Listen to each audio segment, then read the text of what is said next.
तो दोस्तों mentor Sunil Aastha speech and hearing करके यूट्यूब चैनल पे आपका बहुत बहुत स्वागत है। हम लोग बात कर रहे हैं स्टैमरिंग के ऊपर। स्टैमरिंग को लेकर के ये आपका 7वां वीडियो है। इस वीडियो को एंजॉय कीजिए, लाइक कीजिए, शेयर कीजिए और अगर आपने चैनल को अभी तक सब्सक्राइब नहीं किया जल्दी से सब्सक्राइब कर लीजिए और अपने दोस्तों को, अपने रिश्तेदारों को भी बोलिए कि जल्दी से वो भी सब्सक्राइब कर लें। तो दोस्तों ये है स्टैमरिंग सीरीज़ का 7वां वीडियो। पिछली बार मैंने आपको प्रॉमिस किया था कि हम लोग बात करेंगे माइंड और ब्रेन पर। तो दोस्तों जब मैं किसी से भी सवाल पूछता हूँ कि व्हाट इज़ माइंड, वो कहते हैं जी ये। जब पूछता हूँ व्हाट इज़ ब्रेन, वो कहता है ये। व्हाट इज़ दिस, तो डिफरेंस क्या है? तो माय डियर फ्रेंड्स थोड़ा सा इस पर डिस्कशन करेंगे। बाद में इसका कोरिलेशन हम लोग स्टैमरिंग के साथ एस्टैब्लिश करेंगे। तो माइंड का जो मतलब होता है, आपने सुना होगा मन और मस्तिष्क, दिल और दिमाग। यानी जो दिल, जिस दिल को आप इमेजिन करते हैं मैंने दिल तुझको दिया, तो ये वो वाला दिल होता है। यानी ये आपके इमोशंस होते हैं, ये आपकी फीलिंग्स होती हैं, ये आपकी थॉट्स होती हैं। ये सारी प्रोसेसेस जो हैं वो माइंड में चलती हैं। जब आप बात करते हैं, जब हम कहते हैं कि study of mind is called psychology, but the study of brain is called neurology. जब आप एक एमआरआई स्कैन लेते हैं अपनी बॉडी का, तो आप अपने ब्रेन को देख सकते हैं, लेकिन आप अपने मन को स्पॉट नहीं कर सकते। वो एक फीलिंग है आपकी। आप कहते हैं मेरे मन में यार वो बात आ रही है, मेरा मन सोच रहा है कि आज कुछ होगा, मेरा मन कुछ मीठा खाने को कर रहा है, मेरा मन कर रहा है कि मैं आज अपनी मम्मी को मिल के आऊँ। तो ये जो मन होता है ये आपकी थॉट प्रोसेस होती है, ये आपकी इमेजिनेशन होती है, जबकि ब्रेन एक कॉन्क्रीट ऑर्गन है। तो दोस्तों माइंड और ब्रेन का कोरिलेशन एस्टैब्लिश करना स्टैमरिंग में बहुत इम्पॉर्टेंट है। जब आप एक रोबोट और ह्यूमन बीइंग की बात करते हैं, तो एक रोबोट के अंदर 100% ब्रेन होता है, यानी सीपीयू होता है, सेंट्रल प्रोसेसिंग यूनिट। और जब आप ह्यूमन बीइंग की बात करते हैं, तो human being, perfect human being वो होता है जिसमें 90% ब्रेन और 10% माइंड, यानी 90% साइंस और 10% साइकोलॉजी, इमोशंस। जब वो मैच होता है तो ह्यूमन बीइंग यानी इंसान बनता है। इंसान के अंदर इमोशंस होना बहुत इम्पॉर्टेंट है, भला होना उसके लिए बहुत इम्पॉर्टेंट है, दूसरों की फीलिंग, सिंपैथी, एम्पैथी उसके अंदर होना बहुत इम्पॉर्टेंट है। लेकिन कई इंसान क्या होते हैं, उन्हें इमोशनल फूल्स आप कह देते हैं। क्यों? क्योंकि वो लोग they are more govern by their mind, यानी अपने इमोशन से ज़्यादा गवर्न होते हैं वो, लेकिन अपने ब्रेन से वो कम गवर्न होते हैं। तो दोस्तों ये बहुत इंपॉर्टेंट है। जैसे आपको कुछ डिसीजन लेना है, कल आपका एग्ज़ाम है और आपका फेवरेट टीम्स का मैच हो रहा है, क्रिकेट मैच हो रहा है, तो आप क्या करेंगे? तो जिनमें ब्रेन होगा, जो 90% ब्रेन होते हैं और 10% माइंड होते हैं, वो लोग एग्ज़ाम के लिए प्रिपेयर करेंगे। लेकिन जो लोग 90% माइंड होते हैं और 10% ब्रेन होते हैं, वो लोग मैच देखेंगे। आंसर आपको मिल गया होगा, क्योंकि आप अपने इमोशंस, नहीं यार मन कर रहा है मैच देखने का, उसको देख लेता हूँ। तो जब आप अपने इमोशंस को कंट्रोल नहीं कर सकते, आपको इमोशनल फूल बोलते हैं, यानी आप अपने इमोशन से गवान हो रहे हैं, आप साइकोलॉजी से गवान हो रहे हैं, आप वहमों से गवान हो रहे हैं, आप अपनी प्री कंसेप्शन से गवान हो रहे हैं। लेकिन जब आप प्रैक्टिकल आदमी होते हैं, प्रैक्टिकल इंसान होते हैं, तो आप ब्रेन को लेकर के चलते हैं कि मुझे ये प्लानिंग के साथ ये करना है, वो करना है, वो करना है।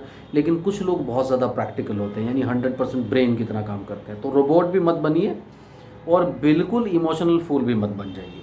आप एक बैलेंस अचीव करके रखिए। अब ये हो गया माइंड और ब्रेन का हाइपोथेसिस। आपको पता लग गया कि आपके थॉट्स, इमोशंस, ये सब चीज़ें माइंड होती हैं, यानी साइकोलॉजी होती हैं। और जब आप बात करते हैं अपनी प्रैक्टिकलिटी की, अपने ऑर्गन्स को गवर्न करने की बात करते हैं, तो वो होता है ब्रेन। अब स्पीच में ब्रेन और माइंड कैसे रोल प्ले करते हैं? जब आप बोलते हैं, ब्रेन से मैसेजेस आते हैं लंग्स को, लंग्स से वोकल कॉर्ड्स को जाते हैं, वोकल कॉर्ड से आपके जो स्पीच ऑर्गन्स बाकी के हैं, टंग, लिप, पैलेट एंड टीथ, ये डिफरेंट पोजीशंस में जुड़ करके, आर्टिकुलेट करके डिफरेंट साउंड्स प्रोड्यूस करते हैं। साउंड से वर्ड्स, वर्ड्स से फ्रेजेस और फ्रेजेस से सेंटेंसेस बनते हैं। ये ब्रेन का एक साइंटिफिक प्रोसेस होता है स्पीच। जब हम किसी से बोलते हैं आप कैसे बोलते हैं, वो कहता है मुंह से बोलता हूँ। माय डियर फ्रेंड्स, इतना आसान आंसर नहीं है, प्रोसेस यहाँ से शुरू होती है, आप ब्रेन से बोलते हैं। अब माइंड क्या करता है? जैसे मैंने आपको बताया था कि स्टैमरिंग की डेवलपमेंट हुई, किसी ने टोका एक सिचुएशन में, दूसरी सिचुएशन में, तीसरी सिचुएशन में। तो जब आपकी डेवलपमेंट ऐसी होती है तो माइंड आपको डिस्टर्ब करना शुरू करता है। ये जो सिग्नल्स हैं एक रिलैक्स बॉडी में अच्छे से प्रोसेस हो सकते हैं, एग्जीक्यूट हो सकते हैं। लेकिन जिन लोगों में स्टैमरिंग की प्रॉब्लम होती है, क्योंकि उनके प्रीवियस और पास्ट एक्सपीरियंसेस ऐसे रहते हैं, उनको एक बायो फीडबैक की प्रॉब्लम होती है। जैसे स्टिमुलस आता है कि उनको एक स्टिमुलस आता है पर्टिकुलर, कि इस पर्टिकुलर सिचुएशन में वो अटक जाएंगे, उनको पहले से पता होता है। तो उनका जो माइंड होता है उनको वो गवर्न करना शुरू कर देता है कि यार तुम वहाँ जाओगे, वहाँ तो बोल नहीं पाओगे, हाय मैं कैसे बोलूँगा। टीचर अटेंडेंस के लिए आपका रोल नंबर बोलती है, आप उसके पहले ही प्लानिंग करना शुरू कर देते हैं, yes ma'am yes ma'am yes ma'am, अपने मन में ही बोलना शुरू कर देते हैं। आप किसी के चैम्बर के बाहर बैठे हैं, अंदर जाकर के आपने कोई प्रेजेंटेशन देना है, कोई बात करनी है, आप बाहर बैठे प्रिपेयर करते रहेंगे, अंदर जाके ये बोलूँगा वो। जैसे ही आप अंदर आओगे आपका माइंड आपको स्टक कर देगा, थॉट आपकी ब्लॉक हो जाएगी और आप ठीक से अपने आप को नहीं एक्सप्रेस कर पाएंगे। तो जब आपके ब्रेन से सिग्नल्स आते हैं तो माइंड इंटरफेरेंस करता है। जब वो इंटरफेरेंस होती है तो डिले होता है। जैसे आप एक सिंपल सा एग्जांपल ले, एक मेडिसिन की फैक्ट्री में मेडिसिन्स बन रही है, इधर से आपकी काफ़ी सारी गोलियां, टैबलेट या कैप्सूल्स आ रहे हैं, इधर से स्ट्रिप्स आ रहे हैं। तो एक मशीन कैप्सूल्स और टैबलेट्स लेकर के आ रही है, दूसरी मशीन स्ट्रिप्स लेकर के आ रही है, वो उसके अंदर पैक हो रहा है। लेकिन ये कंप्यूटर से कंट्रोल हो रहा है कि इतने टाइम पे वो आएगा, इतने मिली सेकेंड बाद स्ट्रिप्स आएंगे तो सीधे उसके ऊपर गिरेंगे और वो मशीन उसको पैक कर देगी।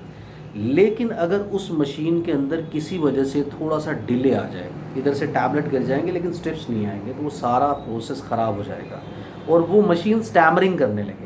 इसी तरह से आपकी मशीन है, आपके ब्रेन से जब सिग्नल्स आते हैं वो सिग्नल ठीक से प्रोसेस नहीं होते हैं, तो सिग्नल ठीक से प्रोसेस, क्योंकि माइंड इंटरफेयर कर रहा है, माइंड यहाँ से आपको डरा रहा है।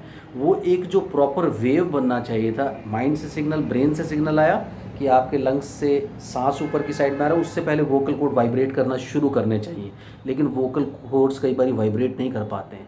वहाँ पर आकर के आप कहीं ना कहीं थोड़ा सा फंबल कर जाते हैं, क्योंकि नीचे से सांस, आपका सांस नहीं आ रहा है, आपका सांस प्रोसेस नहीं हो रहा है, और आप यहाँ पर आकर के यहाँ वॉइस प्रोड्यूस नहीं हो रही है, आप अटक रहे हैं। फिर इसके बाद पर्टिकुलर साउंड्स होती हैं, आपको पता होता है कि मैं क्रिकेट वर्ड बोलने में कहीं ना कहीं स्टैमरिंग करूँगा, तो जैसे ही क्रिकेट वर्ड आपके सामने आएगा आपको एक बायो फीडबैक आ जाएगा, आपको स्टिमुलस आ जाएगा, उस स्टिमुलस का रिस्पॉन्स जो होगा वो स्टैमरिंग होगा।